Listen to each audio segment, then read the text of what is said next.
Esta historia va a sorprender a todos. El 16 de julio de 2010, un hombre estaba caminando con sus perros en el bosque de Cordón, en la ciudad de Pico Truncado. Encontró a una joven sin vida. Era Joana Casas, de 20 años, que era conocida por todos ahí en la ciudad porque ya había sido reina de belleza.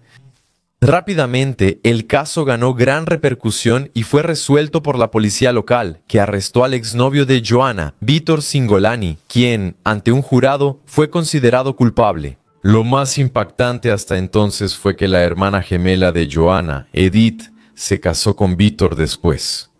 Así es, el hombre condenado por la muerte de su propia hermana. Pero este caso no es solo eso. Hay un giro ahí que seguramente va a sorprender a todos.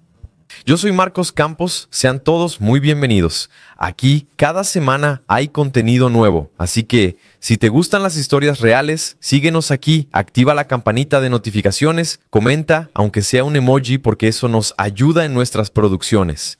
Y en las otras redes me puedes encontrar como Yo Marcos Campos, ¿de acuerdo? Miren amigos, de verdad, esta historia es una de las más siniestras, extrañas, perturbadoras, como ya conté, por varios factores, ¿de acuerdo? Está el tema de las investigaciones, que fueron bastante apresuradas, por decirlo menos. Y lo más así extraño en esta historia es el trato de los padres de Joana y Edith, que eran gemelas, hacia una de ellas. Todo muy sombrío hacia alrededor de este caso que terminó culminando con la muerte de una persona inocente. ¿No es así? Como siempre, una historia criminal bastante triste, pero con elementos más que insólitos. Pero ahora es Marcos Campos, ¿eh? ¿Está bien? No se confundan. Muy bien.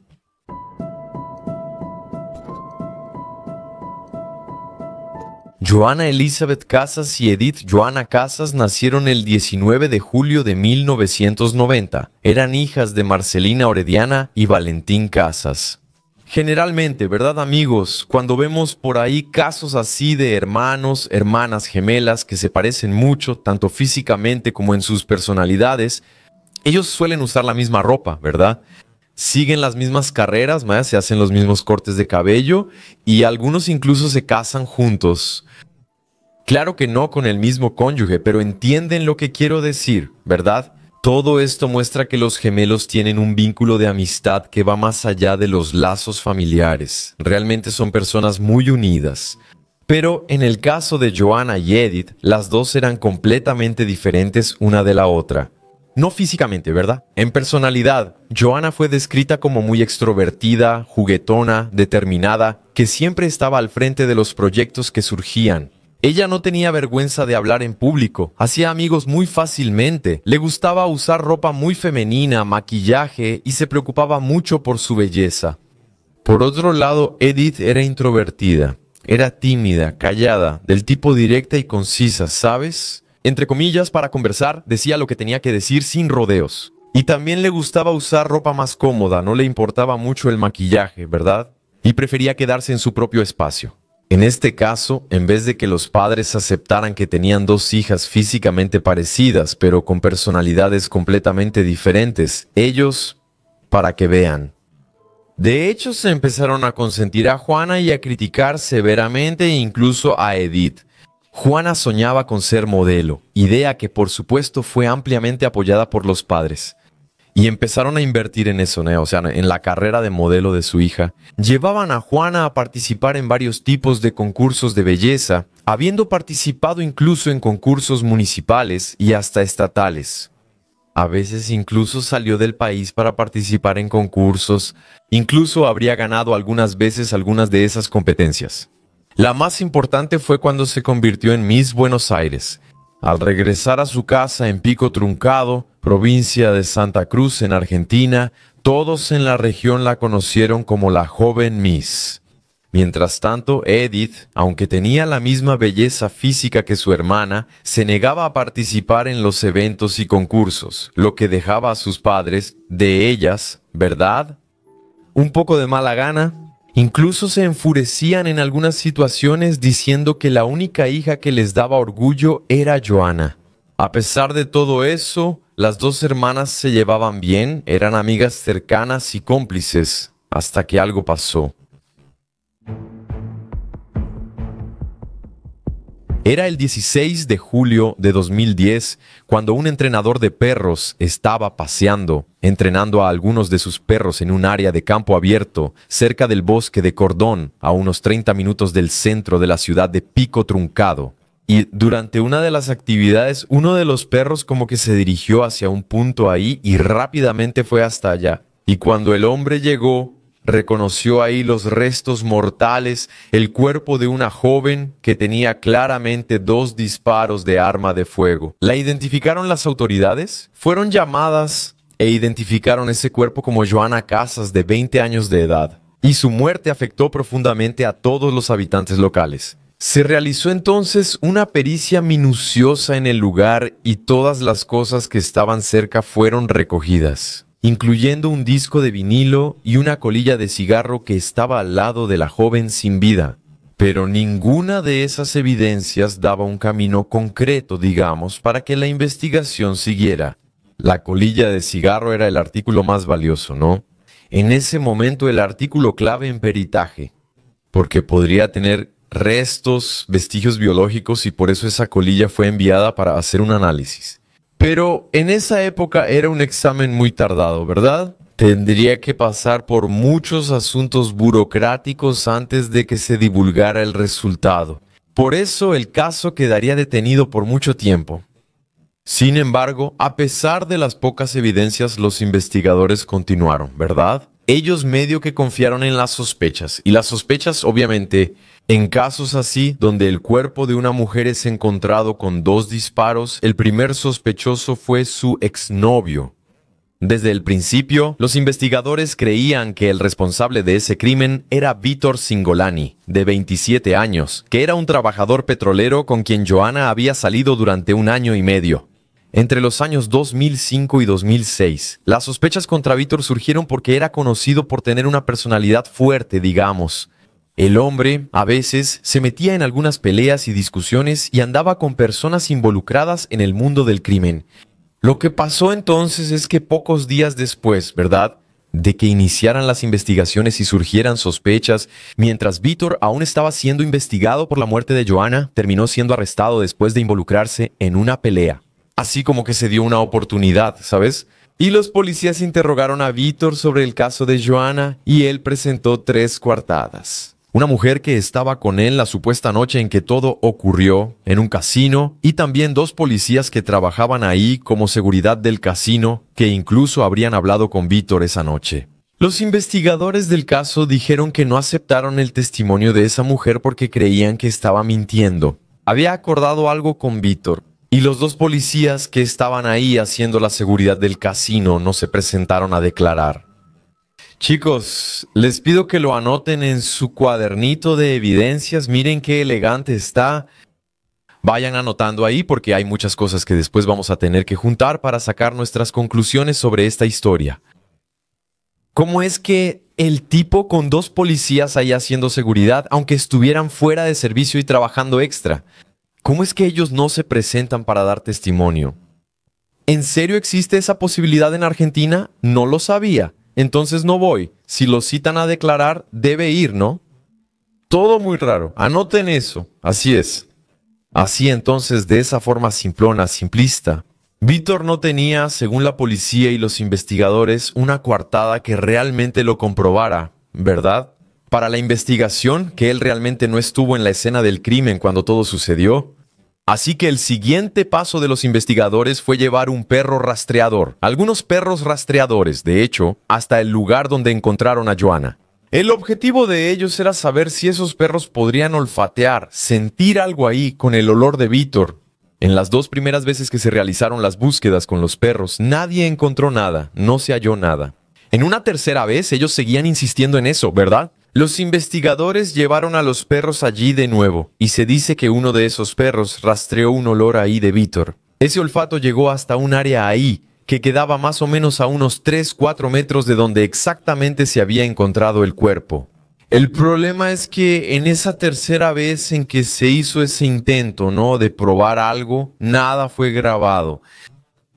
No había ninguna prueba de que, de hecho, el perro había olfateado a Vítor en la escena del crimen. Además de la palabra de los propios policías, que ciertamente es algo en lo que no se debe desconfiar, ¿verdad?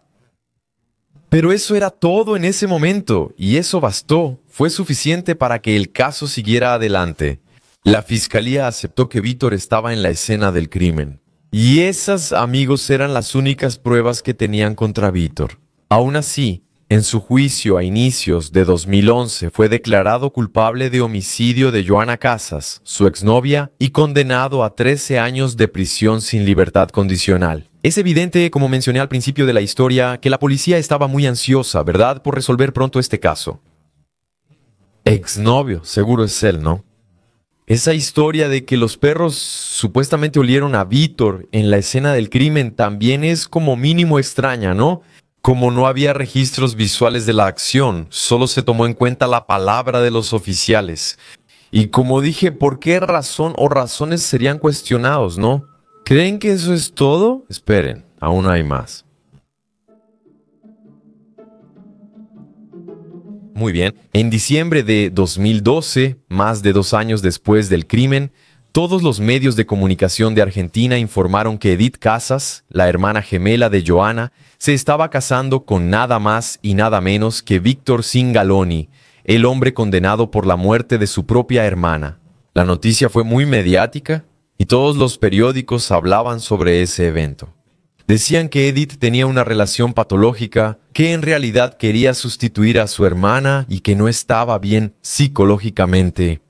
Al final, ¿cómo podría enamorarse de alguien que le había quitado la vida a su hermana? Y en esa misma línea, los padres de Edith pensaban igual, para ellos, ¿no? Marcelina y Valentín, esa actitud se consideraba monstruosa y ofensiva.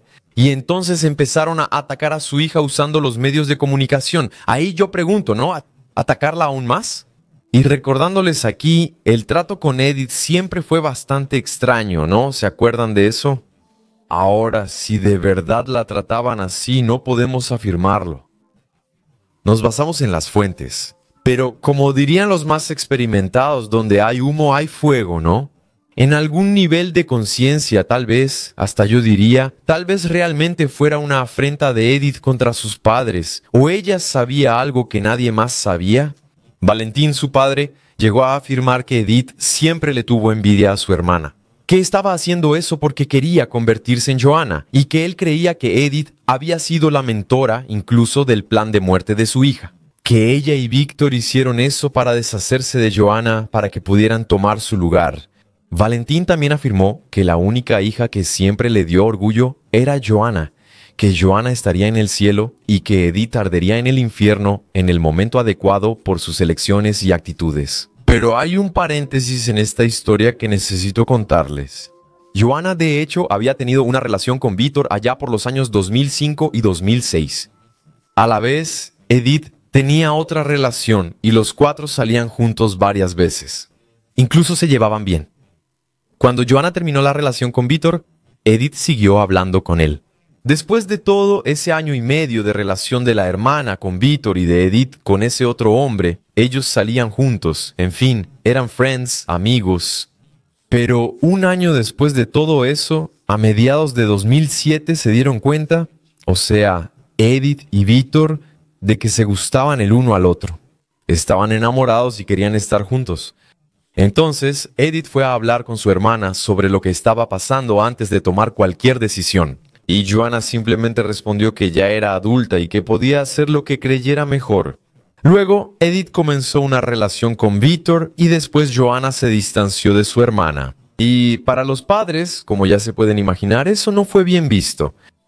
Principalmente porque fue en esa época cuando empezaron a pensar que Edith era una envidiosa y que solo había salido con Víctor porque quería quitarle todo lo que Joana tenía. Quería ser ella, sea cual sea ese pensamiento enfermizo. Pero la relación de Edith y Víctor no duró mucho. Un año después, en 2008, Víctor terminó la relación, porque según se cuenta, él quería tener otras relaciones, vivir un poco más la vida, y no quería lastimar a Edith.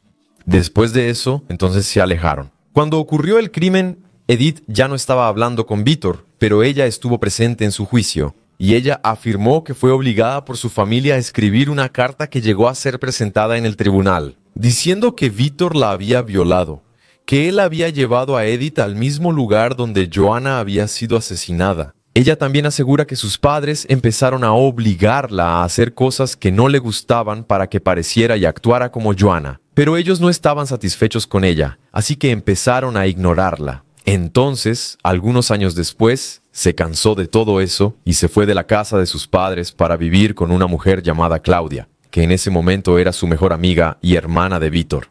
Después de mudarse, entonces, a mediados de octubre o noviembre de 2012, Edith fue a visitar a Víctor por primera vez después de más de 4 años sin hablarse. Y, en cuanto se vieron, se dieron cuenta de que todavía estaban enamorados y terminaron retomando esa relación. Edith terminó descubriendo que, en los 2 años que Víctor estuvo preso, él le había escrito varias cartas que nunca le fueron entregadas. Porque los padres recibían esas cartas y las devolvían, o sea, eran enviadas de vuelta a la penitenciaría. En ese momento, ellos decidieron entonces que se casarían en diciembre de ese mismo año y esa noticia dejó a todos en shock, ¿verdad? Marcelina, la madre, contrató a un abogado incluso para impedir la unión, alegando que su hija estaba loca, con problemas mentales, fuera de sí. Por orden judicial, el matrimonio fue suspendido, hasta que se realizara una serie de exámenes para comprobar que Edith tenía su salud mental preservada. El examen se realizó en enero de 2013, en el cual se comprobó que ella estaba perfectamente sana, con una salud impecable y que no tenía ningún tipo de problema, ni psicológico, ni psiquiátrico, ni físico, ni nada. Así, ella fue autorizada a continuar con el matrimonio. La boda fue el 14 de febrero de 2013, día de San Valentín en Argentina. ¿Captaron la referencia? Solamente la familia de Víctor asistió. Víctor llevaba un traje, mientras que Edith rompió con la tradición y se casó usando un vestido rojo muy corto. A Edith le gustaba provocar un poco, pero no puedo decir que no tenía razón, amigo. ¿Qué clase de trato es ese de esos padres? Aquí les cuento. Voy haciendo expresiones de indignación, de sorpresa, porque yo ya sé toda la historia, pero cuando ustedes la sepan, van a estar de acuerdo conmigo. Entonces, ¿cuándo salieron de la notaría?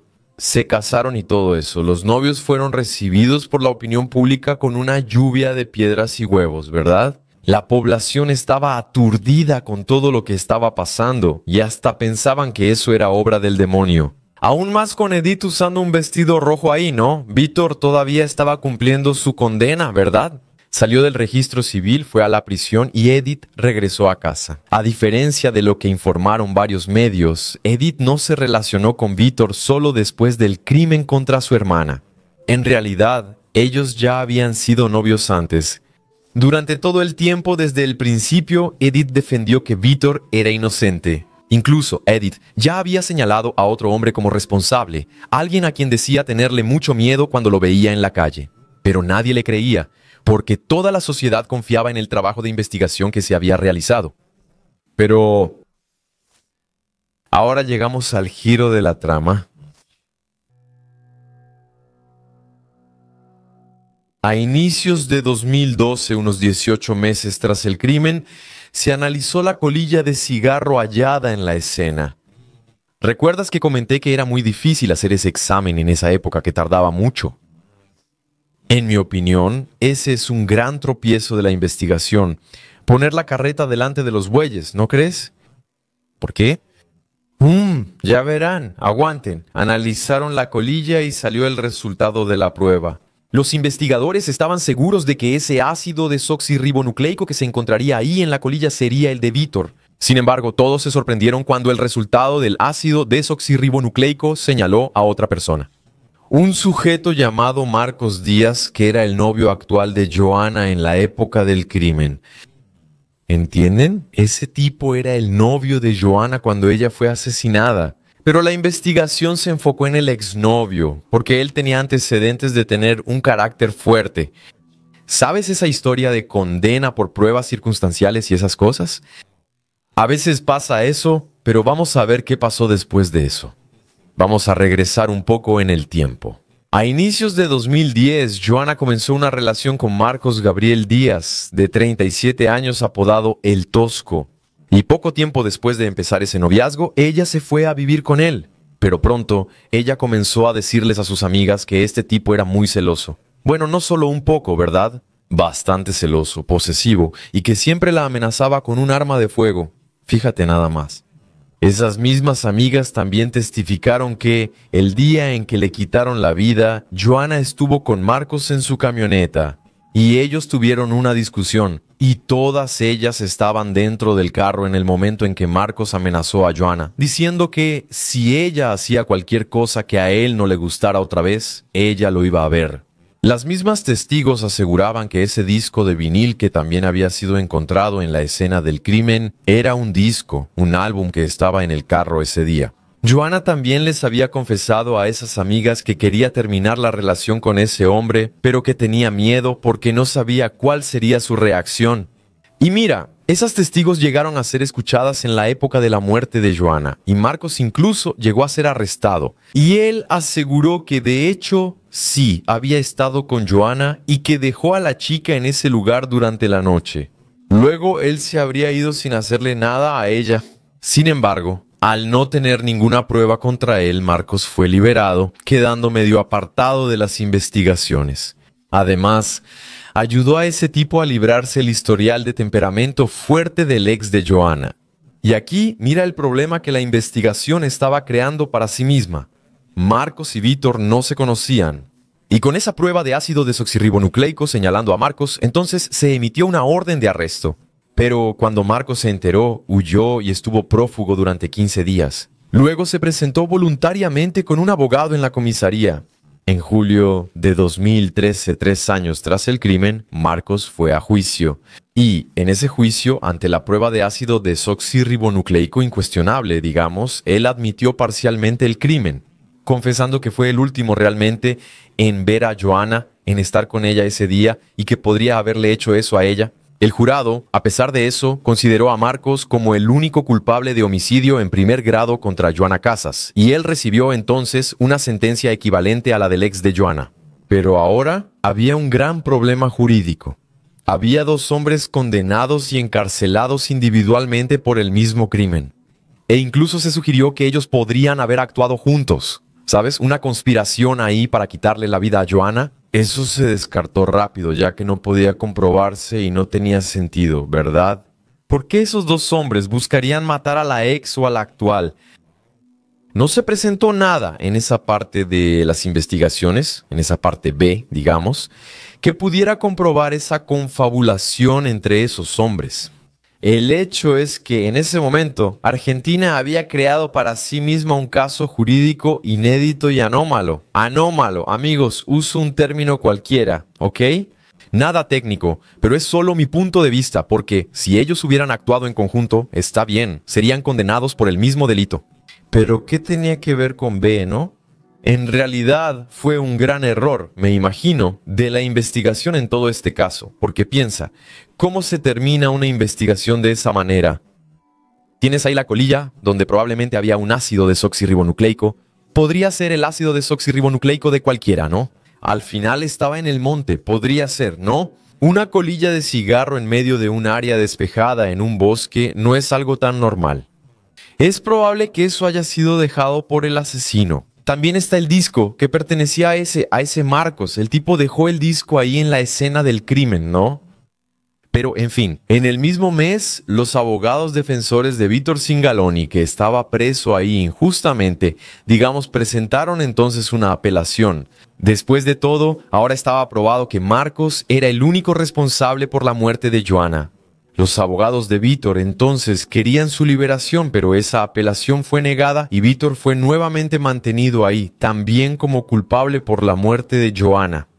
En noviembre de ese año los abogados apelaron de nuevo ante la Suprema Corte y, finalmente, la justicia entendió que hubo una gran falla en las investigaciones y que no había pruebas contra Víctor. Tras más de 3 años en prisión, Víctor fue liberado y se retiraron todos los cargos en su contra. Al conseguir la libertad y probar su inocencia, Víctor se reunió con su familia y su esposa Edith. Los únicos que siempre lo entendieron y estuvieron a su lado ahí entendieron su inocencia. La pareja ofreció entrevistas en varios medios para contar su historia y eliminar el estigma que los rodeaba. Es decir, la gemela que se casó con el hombre que le quitó la vida a su hermana y después finalmente lograron ser vistos como la historia de amor que logró imponerse sobre todos los obstáculos. Y así finalmente pasaron a ser un ejemplo de superación. Ambos evitaban hablar de Joanna y gradualmente los padres de Edith intentaron acercarse a su hija. Pero la reconciliación con Valentin, el padre, fue muy difícil, ya que él nunca superó la pérdida de Joanna.